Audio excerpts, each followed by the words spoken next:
Fil-katekezi tagħna llum insisti ser ninkomplu hekk nirriflettu u nitkellmu dwar il-tiġdid tal-Knisja fil-ħajja tal-fidi. Il-fidi tagħna hija l-qalba tar-relazzjoni tagħna mal-Alla.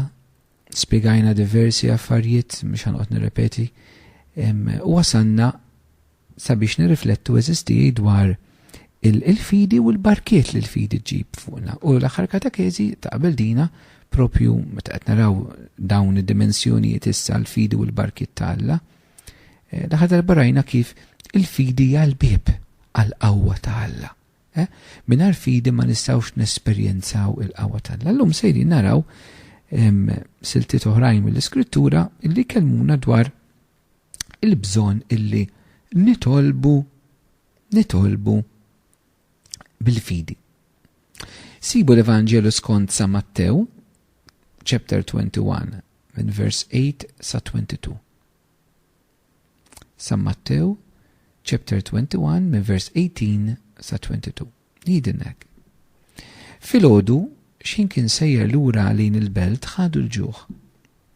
Ra siġra tat-tin mal-ġemb ta' triq. Mar ħdejha u ma sabela xejn li fweraq u qalilha: Qatt iżjed ma joħroġ minnek għalli ġej. U dak il-ħin stess is-siġra nixfet. Staġbu d-disċipli kif raw dan u qalu: Ara kif nixfet f'daqqa s-siġra. U ġibhom Ġesu: Tassew ngħidilkom, jekk ikolkom il-fidi u ma toqgħodux titħassbu. Mhux biss dak li ġara lil din is-siġra tagħmlu, iżda wkoll jekk tgħidu lil din il-muntanja nqala u nxteħet il-baħar hekk isir.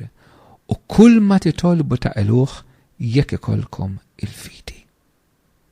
San Mark jagħtina din l-episodju b'xi affarijiet differenzi f'chapter 11 minn vers sa 20 sa 25 għalhekk infittxu l-Evanġelu ta' San Mark issa u ħanaqraw din is-silta mbagħad nirriflettu ftit fuqhom. Mark 11, 20 sa 25. Frodu kmieni huma għaddejjin minn hemm raw is-siġra tat-tin imnixfa sa mill-eruq. Petru ftakaru qallu: Ara Rabbi, it-tina li sħettint nixfet. U Ġesu ġib qallilhom: Emnu f'Alla. Tassew ngħidilkom li jekk xi ħadd jgħid din il-muntanja ntrafa' u nxteħed il-baħar, bla ma joqgħod jitħassef qalbu ma jemmen li dak li jgħid ikun se jsir isirlu żgur. Għalhekk ngħidilkom kull ma titolbu fit-talb tagħkom, emnu li tkunu ġaqlajtuh u jingħatalkom. U jekk tkunu waqfin titolbu jekk ikolkom xi ħaġa kontra xi ħadd aħfru, biex ikoll missierkom li hu fis-smewwiet jaħfer lilkom il-ħtijiet tagħkom. Hawnhekk eżisti Ġesu qiegħed jurina l-qawwa tat-talb tagħna. Meta t-talb tagħna isir fil-fidi u Ġesu jekk din il-kwalità ta' fidi kif narajjina jorbot magħha tliet affarijiet. L-ewwel ħaġa hija il-fidi illi biex ngħidlek ħarbit li għalissa il-moment eżisti, skużawni waħda. Il-fidi illi ma titħassibx fil-qalb. Ma toqgħodx titħassbu. Il-fidi illi mhux fil-qalb tiegħek għandek id-dubi illi hekk. Għaliex? Inti biex il-qalb tiegħek ma tiddubitax meta qed titlob il-fidi hemm bżonn ħaġa li hija importanti ħafna. Li hija li inti tkun taf lil Alla. Jekk int ma tafx il-Alla u ma tafx ir-rida tiegħu, inti tiddubita. Imma meta l-mulej tafu b'mod intimu u taf il-kelma tiegħu temmina, allura inti tista' titlob fil-verità mingħajr ma titħasseb fil-qalb tiegħek. Immaġina kieku inti il-missierek il-ommok verament tafhom. U tant tafhom illi tiġdejdi li fadeħejdin jiena npoġġi rasi taħt mannara. Jekk imur nitlob 1,000 euro lill-missieri, żgur se jagħtili u jekk ma jkollux jara kif jiddubba għax konvint mill-imħabba tiegħu. Il-missieri nafu laqasem għalfejn nistaqsih, naf li se jagħmilha din il-ħaġa. Hekk qatt ma ġejtu f'dawn it-tip ta' argumenti għax meta taf lil persuna, meta tafa ma jkollokx dubju minnha. Allura biex aħna ma nitħasbux f'qalbna eżistijej minn dak li ħanitolbu, irridu nikbru fl-intimità tagħna mal-Mulej. Mhux kwistjoni li naqbdu il-wedijiet ta' Ġesu mill-Bibja u naqbdu nemnuhom u napplikawhom hekk bla doċċ fil-ħajja tagħna, jew napplikawhom għal kull ċirkustanza. Hija intimità. Meta jiena l-Mulej nafu, meta jien il-missier tas-sema nafu, u fil-qalb tiegħi nistennieh ipoġġi xi jrid minni, xi jrid jagħtini, xi jrid jagħmel bija. X'inhu l-pjan tiegħu għalija, fejn qiegħed joħodni bħala rajt tajjeb tiegħi. Meta nafu, meta ma niddubitax lilu, meta nemmen il-wedid tiegħu, frott ta' relazzjoni intima miegħu. Allura hemmhekk jiena ma nitħassibx. Imma meta ma nafux il-Mulej nitħasseb. Meta Ġesuwa biss tal-kidba x'hemm miktub dwaru fil-Vanġelu ta' fem imma mhux esperjenza ġenwina, autentika, profonda fil-qalb tiegħi, allura hemmhekk niddubitaħ. Mela biex aħna ma nitħasbux eżistijej, irid ikollna intimità ma'Alla, nafu lilu u nafu l-wedid tiegħu. Nafu il-Mulej x'wedna. Aħna naqlaw dak kollu li skont ir-rieda tiegħu. Imma dik nafu r-rieda tiegħu. Eżistijej. Li tiġi frott l-intimità tagħna ma'Alla u frott tal-arfin tal-kelma. Mela l-ewwel ħaġa hija illi ma nitħasbux f'qalbna. It-tieni ħaġa illi Ġesu jgħid ukoll emnu li diġà qlajtuh. Mela hija tip ta' fidi mhux li din il-kwalità ta' fidi li biha rridu nitolbu, mhux li ma niddubitawx biss, imma li nemmen li diġà lajtu, diġà ġifieri qabel ma titlob għaliex il-missier diġà jaf. Issa din hija attitudni wisq kbira, dina qeshek qed tgħid, ħantikom eżempju hekk mod sempliċi. L-argument fejn fiena flok tmur tgħidlu Mulej provdili għal dilikla għall-argumenta tgħidlu Mulej grazzi tal-li ħati provdili l-ikla. Din id-differenza. Hija aktar profonda li inti tirringrazzja. Hemm qaddis eżisti ġieni f'qalbi issa xi darba li mxtaqt nagħmel programm dwaru. Father Solanus Casey li huwa patri Kapuċċin li jiena nħobbu ħafna mit f'1957 ġewwa Detroit l-Amerika. Jekk xa tkun sejr l-Amerika għax li tmorru Detroit, ċek tkunu hemmhekk għax l-Amerika hija kbira. Imorru fuq il-qabar ta' Father Solanus Casey u magħruf bħala Padre Pio tal-Amerika. Dan il-patri kellu don kbir ta' fidi u ta' mirakli. U tant nis kienu jmorru għand ta' kuljum u tant mirakli ġraw permezz tiegħu. Kien hemm mument meta anke Father Solanus kien jaqdi l-Maltin f'St. Paul's Parish f'Detroit. Ma mhux ħanidħol f'dan l-aspett. Imma dan il-patri qaddis kienu ħobbijiet thank God ahead of time. In-nies li kienu jmorru għandu kien jitlobhom biex jitolbu fil-fidi għal-mirakli ta' fejqan li kienu ġiju tolbuħ. Imma kien jidilhom thank God ahead of time, irringrazzjaw lill-Alla minn qabel ma taqalaw il-grazzja. Araw, dil għalina Ġesu. Lo għalna tiddubitawx, unbat qed jipprofondi għal-Mulej li diġà qlajtuh. Allura jekk nemmen diġà qlajtu l-Mulej nesprimi dan li diġà qlajtu nirringrazzjah. Kien nirringrazzjah il-Mulej. Forsi ħut minna eżisti għandna bżonn din it-tip ta' fidi li verament noħorġu hekk nesprimuha quddiem Alla li nsiru nies profondament ta' fidi. Nibdew nirringrazzjaw il-Mulej minn qabel għal dak kollu illi diġà sejjer jagħmel. Xi kuntant eżisti m'għandi xejn kontra ta' dan l-ħanit imma b'riflessjoni qed ngħidha. Għandna ħafna il-mentalità tal-wedi aħna f'Malta. Jien personalment min jafni jina mill-Isla u trabbejt f'Riġlejn Ġesu Redentur, ġbija li najja nos ħafna, gbura ħafna li jina mill-Isla, u emmek rajt il-fidi ta' tant nies li ġi tolbu qudiem Ġesu Redentur. Ma ħafna drabi Il-wedit tagħna jkunu jekk naqla din il-grazzja fina nagħti dil-karità, nagħmel dil-ħaġa, inxerred devozzjoni daw is-santi, ma nafxiex. Imma jekk kieku kellna nagħmluha bil-maqlub. Jiena dil-ħaġa nagħmilha minn qabel ma naqla l-grazzja. Hemmhekk inkunu qegħdin nesprimu il-fidi tagħna fil-konkret fil-mulej Ġesu. U nixtieq nħeġġiġkom ħafna eżistiħi. Let's act in faith. Ejjew il-mulej nirringrazzjawh minn qabel għal dak kollu li sejjer jagħmel. Ejjew ma niddubitawx, ejjew nemnu li kull ma nitolbu skont ir-rida tiegħu f'tidilna l-kelma talla huwa se jagħtihunna. Diġà huwa tagħna. Għaliex diġà huwa tagħna il-barkijiet, il-grazzi kollha, anke kull fejqan, diġà huwa tagħna għaliex kollox ġie mogħtidilna f'Ġesu fuq is-salib. F'Ġesu fuq is-salib aħna għandna il-grazzi kollha li Alla l-Missier irid jagħtina permezz ta' Ġesu.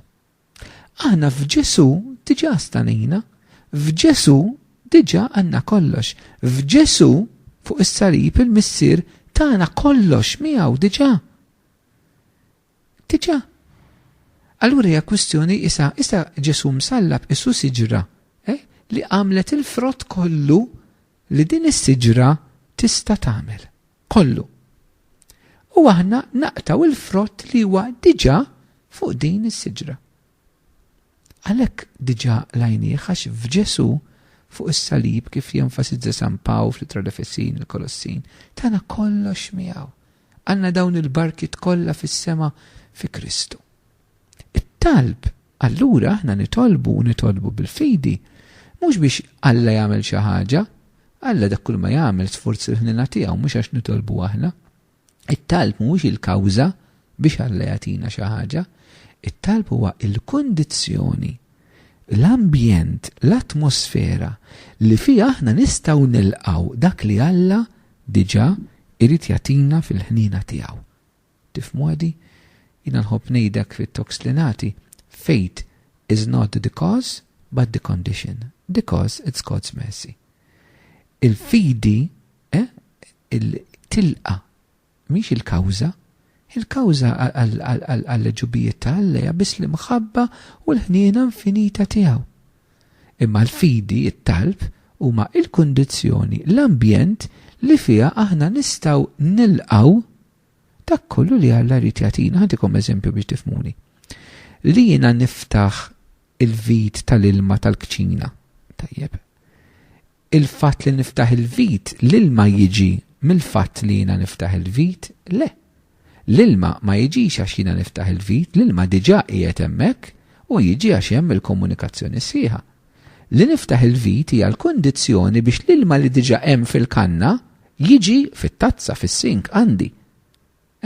Ġifieri aħna l-istess, il-fidi hija bħal meta tiftaħ il-vit, no? Jew bħal switch tad-dawl, jekk nirdu nifhmuha. Id-dawl ma jiġix għaliex jiena nafas l-switch, id-dawl il-kurrent diġà qiegħed hemm. Meta jiena nafas is-switch nilqa' skont l-appliance li nuża dak il-kurrent li diġà hemm. And that's faith, dik il-fidi jeżisti. Diġà il-mulej tagħna kollox. Meta nħadmu l-fidi, aħna nilqgħu dak li Alla irid jagħtina. Il-fidi, it-talb mhuwiex il-kawża ta' dak li Alla jagħmel imma l-kundizzjoni li fiha aħna nilqgħu dak li Alla jagħmel. Mela, jekk jiena nitlob il-mulej biex ifejjaqni, il-mulej ma jfejjaqnix għax jiena nitlob.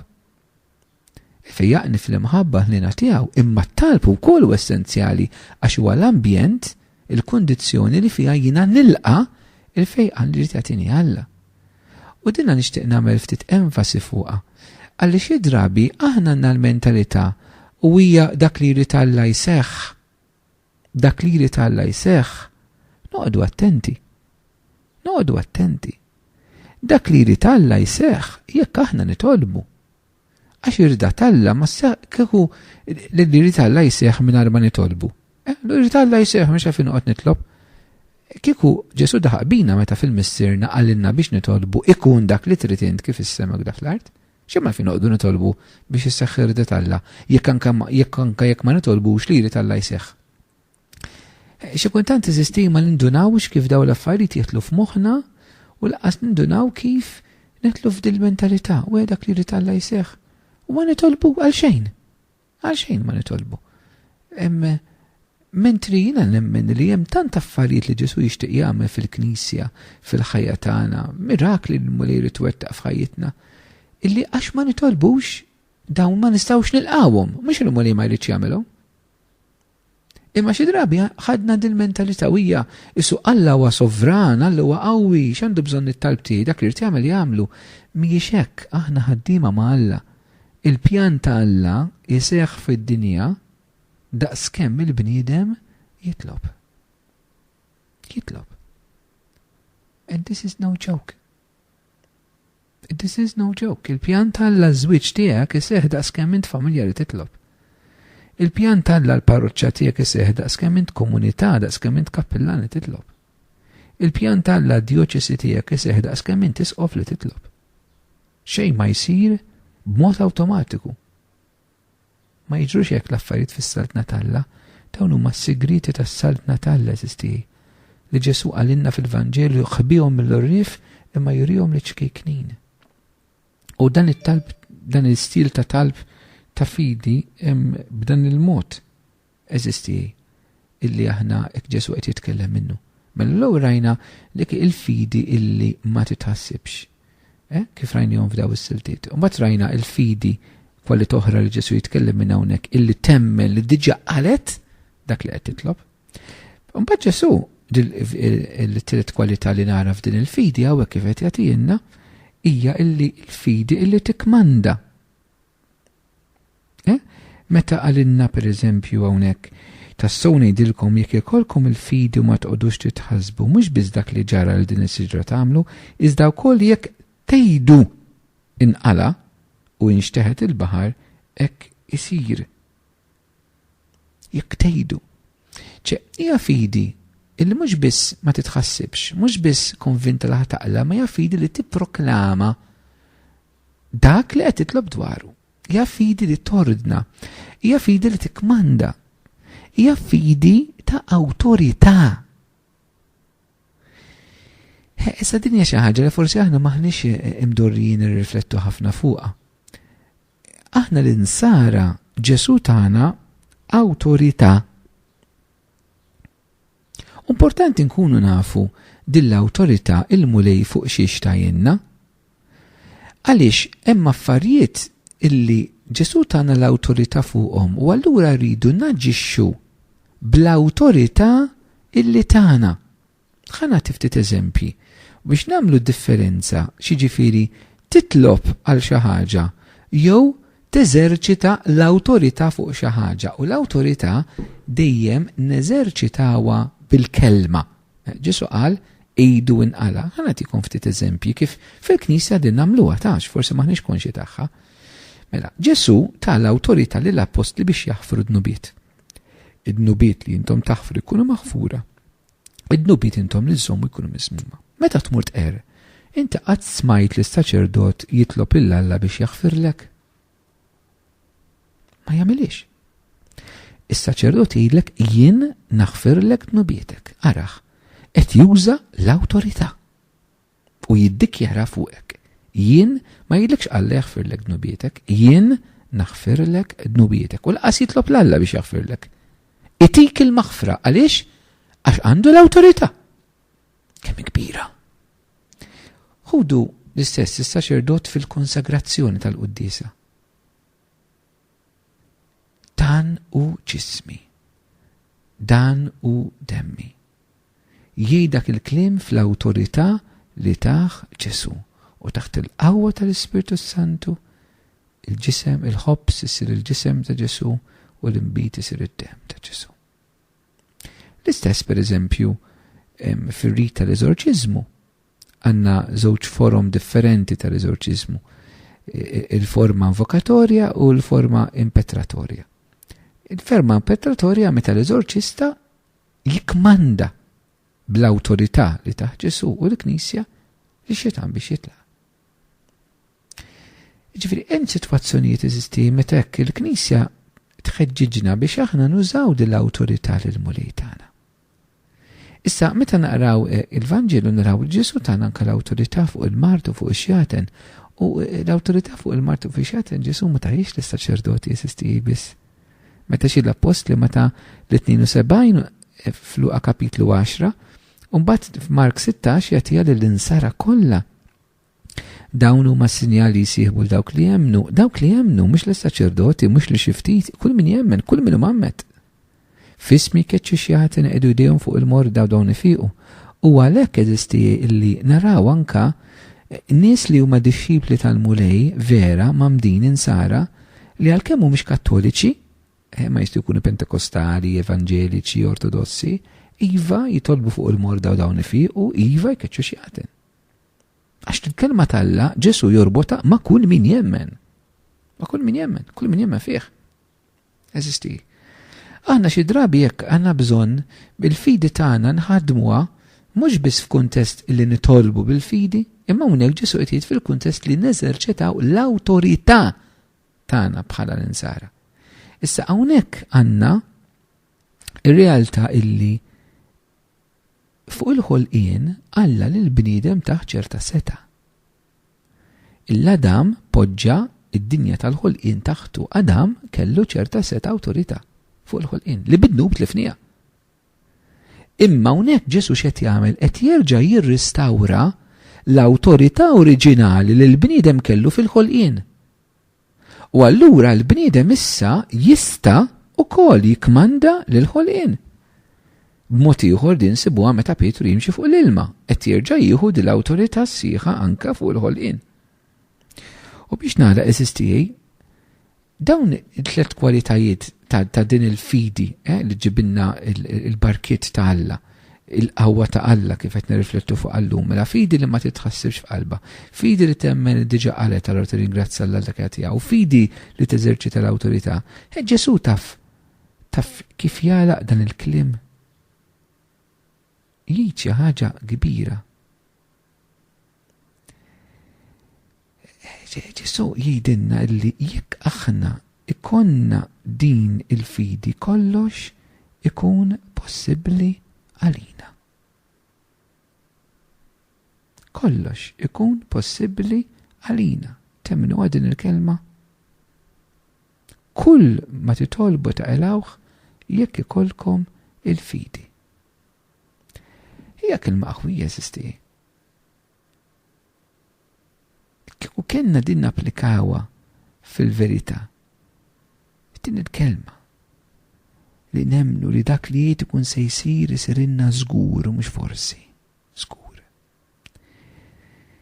Aħna ngħaddi l-intimità hekk fil-qalb tagħna ma' Alla. Li nemmnu dil-kelma tiegħu.